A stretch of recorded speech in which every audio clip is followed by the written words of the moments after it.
Here we go, boys. Trade breakdown on this trade that I took on Link today. This insane short, plus 11 RR for me. I should have made more money, but I hit the profit max on my prop firms here. So on each prop firm, I made about 10K because that's the max you can make in one day for whatever reason. So I made about 20K on this trade.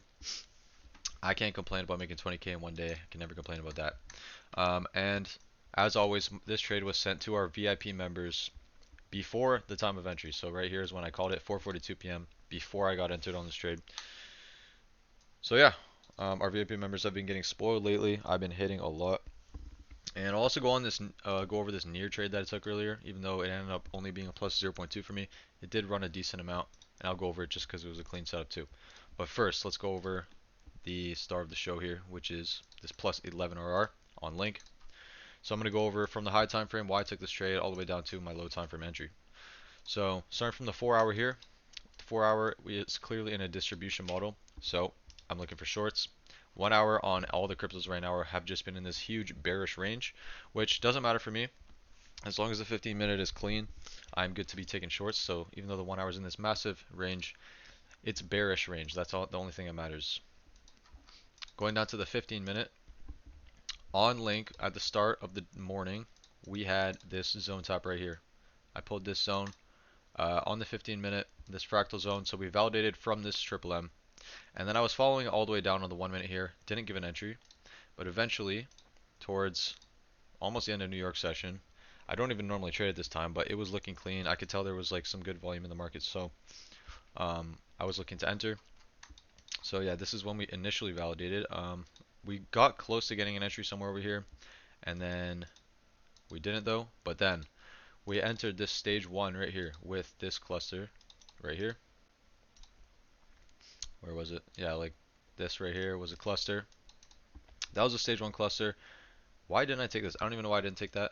Um, that would have been valid technically. That would have ended up being a break even, but I did actually miss that, I guess.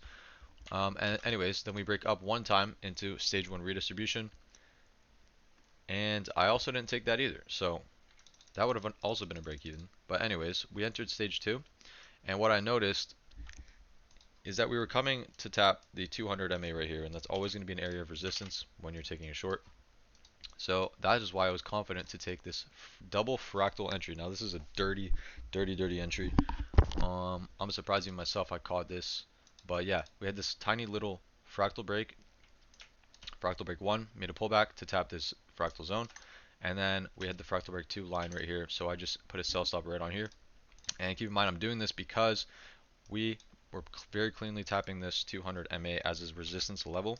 Otherwise, if this was just randomly, if the MAs, if the price did not come to the 200 this cleanly, and it was like somewhere up here, and it made a fractal break, I would not have taken this. But since it was very cleanly reacting off the 200, I was good to take a fractal entry here. So I sell stopped the second fractal break.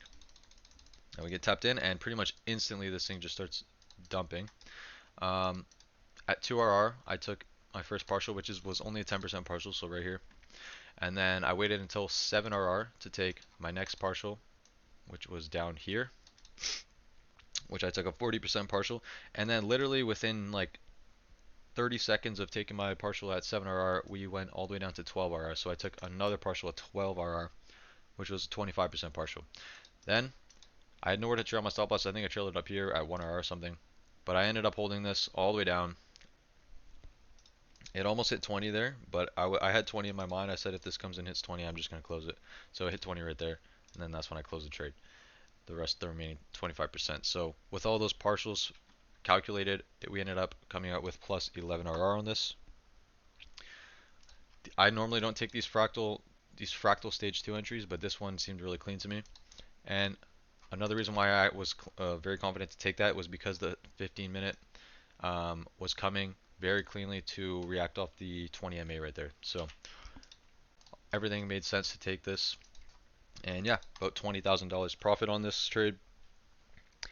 GG's to everyone that took this. And I'll also real quick go over this near trade that I took. Even though this trade is a good example of following your rules, because I was up, across my two accounts, I was up almost $10,000 here. At the bottom here. But I did not take a single dollar profit, and we ended up making pretty much nothing. Why? Because I followed my rules. So that's something a lot of people are not able to do. Um, but same thing with near here. We had a very clean 15-minute supply zone here that we tapped into. Got a red triple M, so I was looking at the 1 minute. And this was just a very simple stage 2 entry. We had the big stage 1 over here, 2 breaks up, stage 1 redis, broke down into stage 2 right here. MA's just crossed through right here, so I just sell stopped the second break of stage 2. And then this thing hit 2RR around right here, so I took my 10% partial, moved stop loss to break even. Went down to about 5RR, but I did not have anywhere to trail, and it also did not come down to 7 where my partial is. So we literally secured pretty much no money on this trade. But this one is just a good example of following your rules perfectly, because don't be scared about missing out on profits, because the next trades will make you money. That's usually how it goes. But anyways, that was a recap on these trades. Crazy day today, because we also did have a $20,000 day yesterday on that GBP. Oh, I forgot to make a trade breakdown for that. Okay, I'm gonna actually have to film that right now. But yeah, we hit another $20,000 trade yesterday as well. So I'll be making a review on that as well. Alright, so I'll see you guys.